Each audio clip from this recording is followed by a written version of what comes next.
The shock of cold water hit me before the sound of the bucket even registered. 1 second I was dreaming about nothing in particular. The next I was choking, sputtering, and staring up at my mother's face, expressionless, like she'd just dumped out the trash. The water soaked through the thin blanket, pooling under my neck. "Get up," she said. Her voice was flat, practiced. Behind her, Elliot leaned on the doorframe, arms crossed, wearing that smirk he saved for moments when he wanted to remind me who ran the house. I blinked the water from my eyes. "What the hell, Mom?" "Language," she snapped, as if the word was the problem. "You're 18 today. Time to act like it." Elliot chuckled.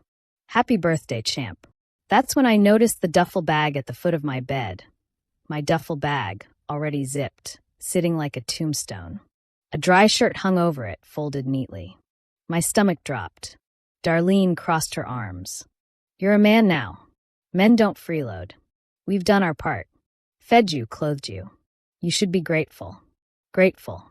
The word sat heavy in the air, meaner than anything else she could have said. She turned to leave, already done with me. "Wait, what are you talking about? Where am I supposed to go?" My voice cracked halfway through. Elliot pushed off the doorframe, jingling his keys. "You'll figure it out. That's what adults do." I could smell his cologne, thick and sharp. He was enjoying this. He'd been waiting for this moment. He tossed a $20 bill on the bed, the kind of gesture people make when they tip a valet they don't intend to see again. "Gas money," he said. I didn't move. I just stared at my mother. She wouldn't look back at me. She picked up the empty bucket and left without another word. The sound of her heels on the hallway floor faded like someone walking out of a dream. By the time I stumbled into the kitchen, the smell of burnt coffee and lemon cleaner hit me. My hands were shaking as I grabbed a towel from the counter. She was by the window now, arms crossed, pretending to check the sky. Elliot stood beside her, scrolling his phone. I waited for her to say something, to soften, but all she said was, "Don't make a scene." The 20 felt hot in my pocket as I walked to the front door. My reflection in the glass looked like a stranger, dripping, red-eyed, older somehow. She followed me only far enough to close the door behind me. That soft click sounded final. I sat in my truck for a long time, the engine rumbling under me, the world gray and wet outside. Her words repeated in my head like a stuck song. "Be grateful we fed you." I gripped the steering wheel until my knuckles went white. "Yeah," I whispered. "You'll be grateful too, one day." Then I drove off into the cold morning. The nights were quiet behind the hardware store, except for the hum of traffic and the rattle of my old pickup whenever the wind moved through it. I slept curled up in the back seat, wrapped in a faded blanket that smelled like oil and dust. The truck wasn't much, but it was all I had. The seats were torn, the heater barely worked, and every time it rained, water dripped from a crack in the roof. Still, it was better than the cold outside. Each morning, I wiped the fog from the windows and drove to the gas station down the road. I'd fill the sink with warm water, clean myself up, and change into the same set of clothes I'd been wearing all week. Breakfast was usually a stale sandwich or a cup of instant noodles. It wasn't good, but it kept me going. I tried not to think too much about what I'd lost, but at night, when the world went quiet, the thoughts came anyway. I kept hearing my mother's voice in my head, that cold tone when she told me to be grateful. I'd lie there, staring at the truck ceiling, wondering when she stopped seeing me as her son. There must have been a moment, somewhere between the bills and Elliot's voice in her ear, when she decided I was a burden. The idea hurt more than the hunger. One night, while searching my wallet for loose change, I found a small photo tucked behind an old library card. It was worn and creased, but I recognized it immediately. My mom holding me as a baby, smiling in a way I hadn't seen in years. Her eyes were soft then, full of warmth. I ran my thumb over the image until the paper nearly tore. That was the first time I really felt the weight of what she'd done. She hadn't just kicked me out. She'd erased that version of herself too. A few days later, a guy from the gas station walked over while I was refilling the water jug in my truck. He was about my age, maybe a little older, with grease stains on his hands and a friendly face. "You living out of that thing?" he asked. I hesitated but nodded.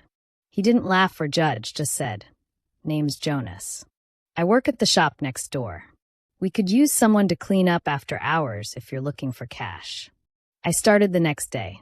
It wasn't glamorous, mopping floors, sweeping up bolts, scrubbing oil stains, but it gave me something to do and a place to belong, even for a few hours. Jonas didn't ask many questions, which I appreciated. He showed me how to fix small things, how to make tools last longer, how to keep my head down and pay attention. One evening, while we closed up the shop, he leaned against a workbench and said, "Don't waste your energy being mad. Learn how they beat you. Then beat them at their own game." Those words stuck with me. For the first time since leaving home, I felt a small spark of direction. Maybe I couldn't change the past, but I could learn. And one day, I'd make sure they'd remember the sun they threw away. The gas light in my truck blinked again, and the needle hovered below empty. I had only a few dollars left, not enough to make it through the week. The only thing worth anything I still owned was the old watch my father gave me when I turned 12. It didn't even keep time anymore, but it was real silver, heavy, with small scratches from years of wear. I stared at it for a long minute, then slid it into my pocket and drove to the nearest pawn shop. The shop was small and dim, the air thick with dust and the faint smell of metal. A row of guitars hung on one wall, their strings broken and tangled. Behind the counter stood an older man with thinning gray hair and glasses sliding down his nose. He looked up as I entered and nodded once. "What can I do for you, son?" I placed the watch on the counter. "Need gas money," I said quietly. He picked it up, turning it under the yellow light. "Nice piece. You get it from family?" "My dad," I said. I didn't mention which one. He checked the back of the watch and squinted. "Rowan," he read aloud. "Any relation to Elliot Shaw? He used to come in here a few years back. Bought up half the pawn jewelry in town." The name hit me like a slap. "You know him?" "Know of him," the man said, wiping the glass with a cloth. "Real estate guy. Made good money off folks who couldn't keep up with their payments. Some said he was doing them a favor. Others didn't see it that way." I forced a small nod, took the cash he offered, and walked out with the bell above the door jingling behind me. The cool air outside felt heavier than before. As I filled my tank, that conversation replayed in my head.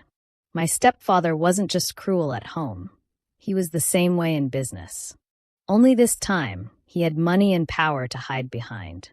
Later that night, while closing the garage, Jonas noticed I was quieter than usual. "Everything all right?" he asked, wiping grease off his hands. I told him about the pawn shop, the name, the stories. He frowned and leaned against the wall. "Wouldn't surprise me," he said. "I've heard stuff about your stepdad.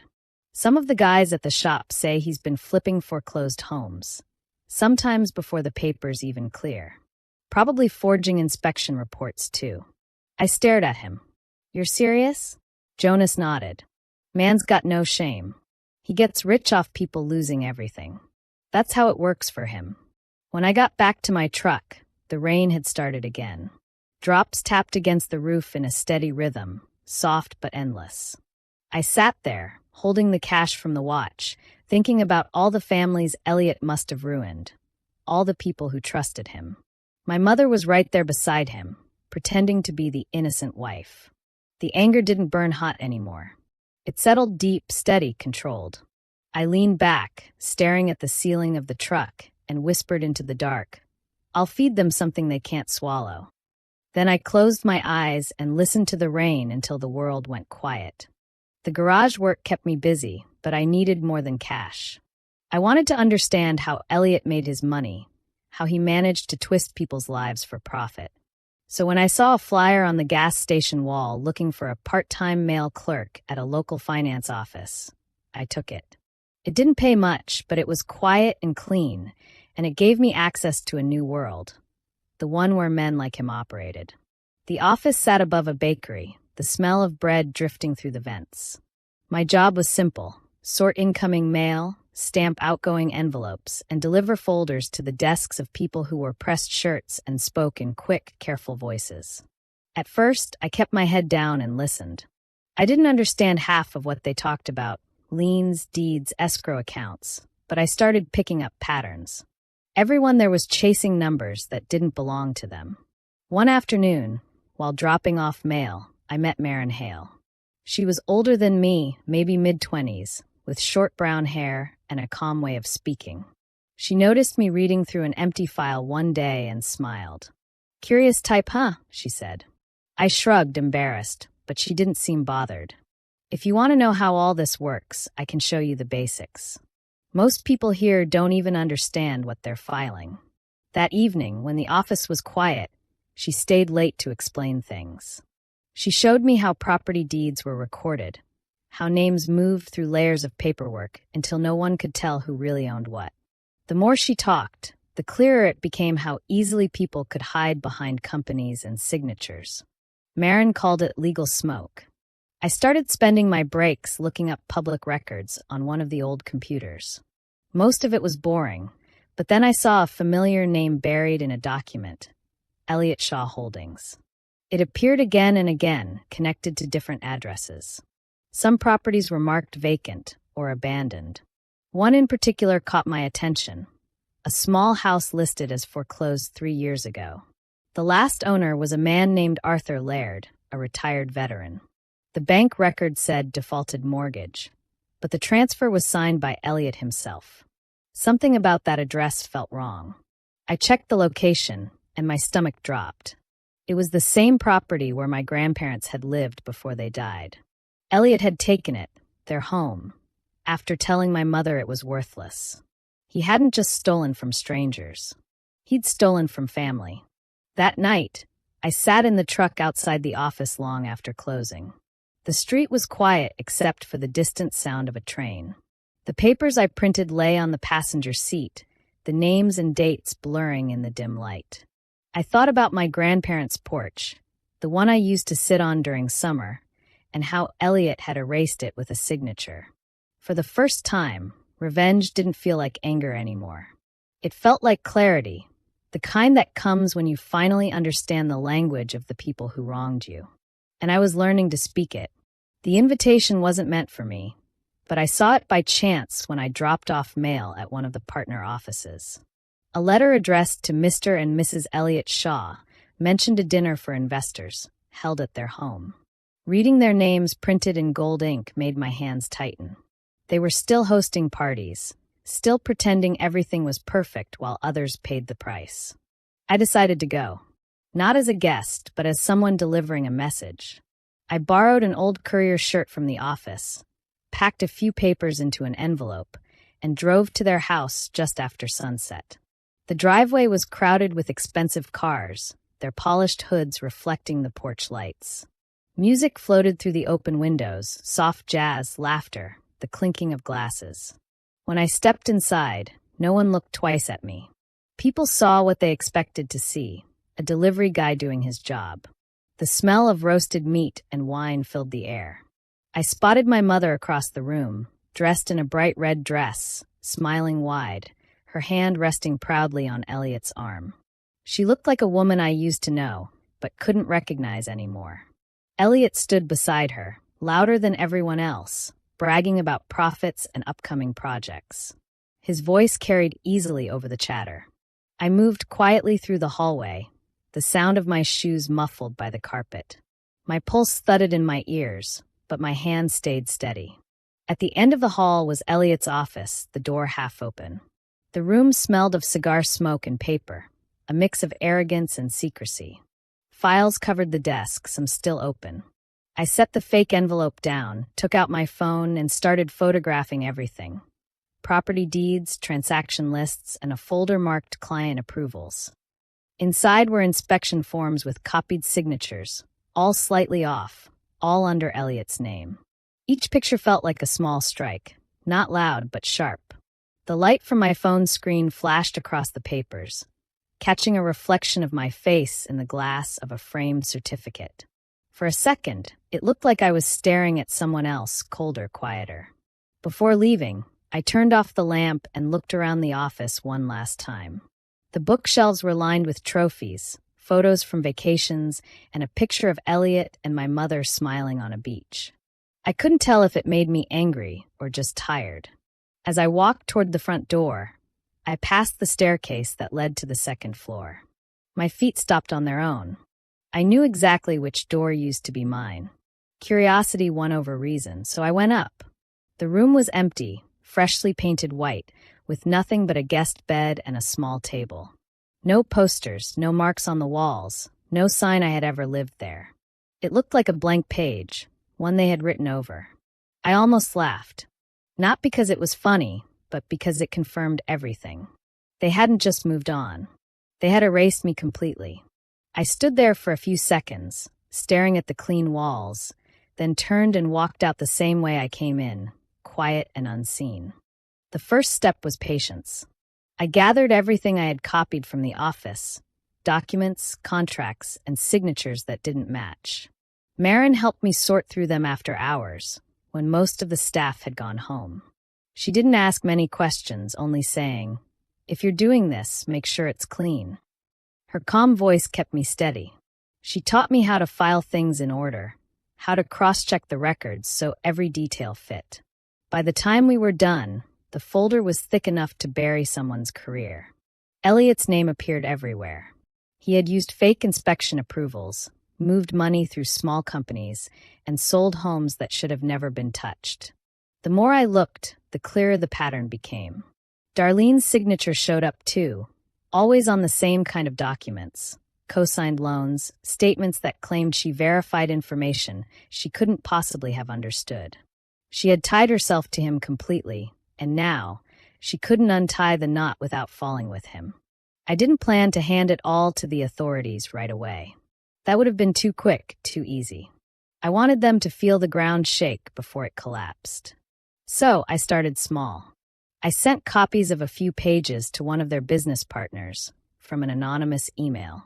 Then another to a bank they dealt with, showing altered numbers in an account summary. I waited, watched, and kept my distance. Within days, things began to shift. Elliot's office line rang more often. Marin overheard him arguing during a meeting. Some investors started backing out of deals. Rumors spread quietly, the kind that crawl through phone calls and late-night whispers. The partners no longer trusted him completely. Every time he tried to defend himself, more questions appeared. At home, things weren't better for them. I passed by their street one evening, and the house looked darker than I remembered. The lawn was overgrown, the lights dim. My mother's car was still there, but I saw her step out to grab the mail in slippers, hair uncombed. Her movements were slow, distracted. Marin told me later that one of Elliot's clients had pulled out of a large project. Another demanded a refund. He was losing money fast, and people around him were nervous. I could imagine the shouting inside that house. Elliot blaming everyone else, Darlene trying to calm him, the tension breaking through every word. I didn't celebrate. I just kept feeding the cracks. A few more files went out, proof of missing payments, mismatched dates, a few emails showing forged approval notes. Each one hit like a small paper cut, not fatal by itself, but enough to bleed him slowly. As weeks passed, the quiet success of it felt strange. There was no rush of victory, no wild joy, only a growing sense of control. I was dismantling him piece by piece, and he didn't even know who was behind it. Sometimes I thought about stopping, but then I remembered the cold morning I left that house, soaked and unwanted. That memory was enough to keep me going. I didn't want them gone overnight. I wanted them to live long enough to understand what losing everything truly felt like. It was late afternoon when I saw her. The sun hung low over the garage, throwing long shadows across the floor. I was wiping down a set of tools when the office door creaked open, and there she was, my mother, standing in the doorway like she wasn't sure if she should come in. For a second, I thought my eyes were playing tricks on me. She looked smaller somehow, thinner, as if the air around her had been taken away. Her hair was tied up in a messy knot, strands falling around her face. She wore sunglasses even though the light was fading, and her clothes were plain, not the kind she used to wear when showing off at Elliot's dinners. She stood there in silence, clutching her purse with both hands. I didn't move closer. "Micah," she said finally, her voice soft but cracked. "You've been busy?" I didn't answer. I placed the wrench back in the drawer and waited. She stepped forward, her heels clicking on the concrete, stopping a few feet from me. "People are saying things. That Elliot's losing everything because someone's been spreading lies. But they aren't lies, are they?" Her mouth trembled. "It's you, isn't it?" I wiped my hands with a rag, keeping my eyes on the floor. "You drove a long way to ask questions you already know the answers to." Her jaw tightened. "Do you have any idea what you've done to us?" I finally looked up. "You mean what you did to yourselves?" Her breath caught, and for a moment she looked like she might cry, but she didn't. "Elliot's falling apart. I'm trying to fix what's left. You could stop this if you wanted to." The words sounded almost like a plea, but not for forgiveness, for control. That's what she always wanted. I took a step closer and said quietly, "You once told me to be grateful you fed me. I am. But you never asked what I'd feed you in return." She blinked, confused at first, then her face went pale. She didn't speak again. She just turned and walked out, shoulders shaking, her shoes echoing on the pavement until the sound disappeared.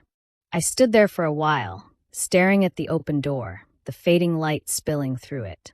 Jonas came over, wiping grease from his hands, and asked, "That your mom?" "Yeah," I said, tossing the rag onto the counter. He leaned against the bench, watching me. "You sure this is worth it, man? Revenge has a way of eating you from the inside out." I gave a short laugh, but it didn't sound right. "Good," I said. "I'm already hollow." He didn't reply. The garage went quiet again, just the soft tick of cooling engines filling the space. Outside, the air smelled of rain and dust. I picked up my tools and went back to work, the same slow rhythm as before. My hands kept moving, but my thoughts stayed with her face, the way it cracked for a moment before she turned away. It wasn't victory I felt. It was something colder, something that had no end. News travels fast in small towns, even faster when it's bad. Within a few weeks, Elliot's name started showing up in conversations everywhere. At diners, in barbershops, even whispered between customers at the gas station. People didn't say much at first, just pieces of gossip. A deal gone wrong, a client demanding money back, a bank refusing to work with him. I didn't have to dig for details anymore. They came to me without asking. One morning, while buying coffee, I saw a headline in the local paper sitting by the register. "Broker investigated for mortgage fraud." There was no photo, just a few short paragraphs. The article mentioned altered documents and pending review by state authorities. I didn't need to read the name twice. I folded the paper and left it on the counter. Back at the garage, Jonas noticed the look on my face but didn't ask. He just handed me a wrench and said, "We got work."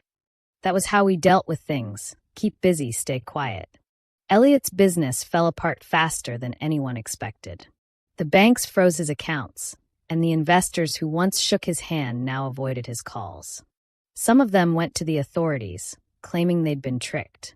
I heard that his office emptied out within days, employees quitting, boxes stacked by the door. The man who used to walk into rooms like he owned them now couldn't even keep the lights on. Darlene tried to protect what was left.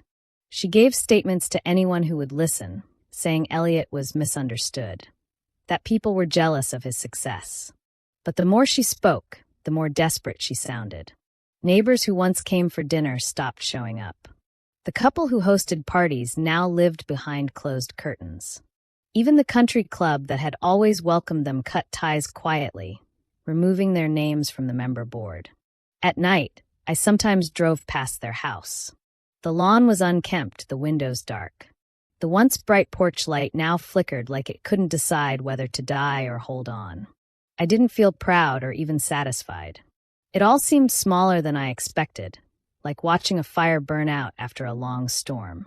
I kept working the late shifts. Grease covered my hands. The smell of oil stuck to my clothes. When customers talked about Elliot's downfall, I stayed silent. They called it karma, but I knew better. Karma was slow, This was deliberate. Every lie he told, every signature he faked, had finally turned back on him. One evening, I finished cleaning up the garage and caught my reflection in the dark window. For a second, I wondered if he was somewhere doing the same, staring at what was left of himself. Maybe he still believed he could fix it. Maybe he didn't understand that the kind of damage he caused couldn't be undone. I turned off the lights, locked the door, and stepped into the night. The sky was heavy, the air thick with the smell of rain. I didn't smile or look back. I just walked to my truck, started the engine, and drove off, leaving the sound of his collapse behind me. It had been a few quiet months since everything fell apart for them. I'd stopped following the rumors. I didn't need to. Their world had already caved in. Then one evening, my phone buzzed with a number I hadn't seen in years. For a moment, I almost didn't answer, but something made me pick it up. "Micah," she said softly. The sound of her voice pulled me back to a time I'd tried to bury. "Please, can we meet?" Just once. There was a pause where I almost said no, but I told her where to find me. A part of me wanted to see what was left of her. The diner hadn't changed. The red booths still creaked, the jukebox still flickered, and the smell of coffee hung in the air. I used to come here with her when I was a kid. We'd share fries, and she'd laugh when I tried to dip them in milkshake. Now, she sat alone at the corner booth, hands wrapped around a cup she hadn't touched. When I walked in, she looked up quickly. Her face startled me, pale, tired, lines carved deep around her mouth. The confident woman who once stood tall beside Elliot now looked fragile, almost transparent. "You came," she said, forcing a smile. I nodded and sat across from her. The waitress came by, and my mother ordered for both of us without asking what I wanted. Old habits die slow.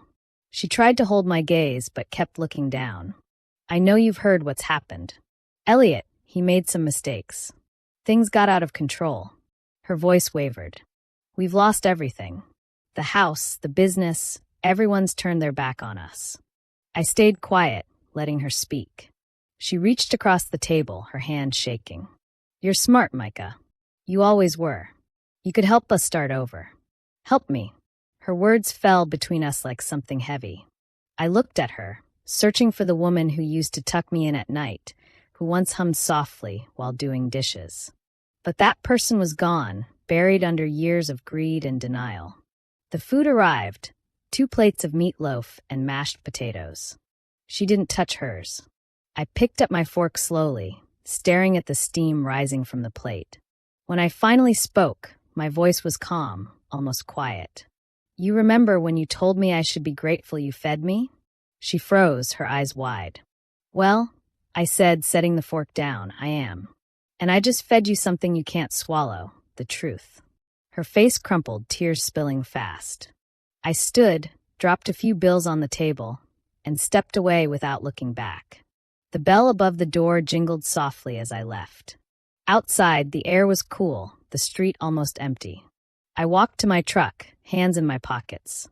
Through the window, I could still see her sitting there, staring at the plate she never touched.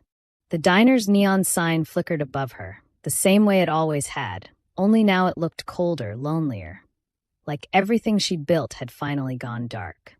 The night was quiet when I started driving. The road stretched ahead, long and empty, the truck engine humming softly under my hand. I was heading back to the small house Jonas helped me rent, a place that finally felt steady, even if it was plain. The windows rattled a little, the heater clicked, but it was mine. As I passed through the edge of town, I slowed down without meaning to.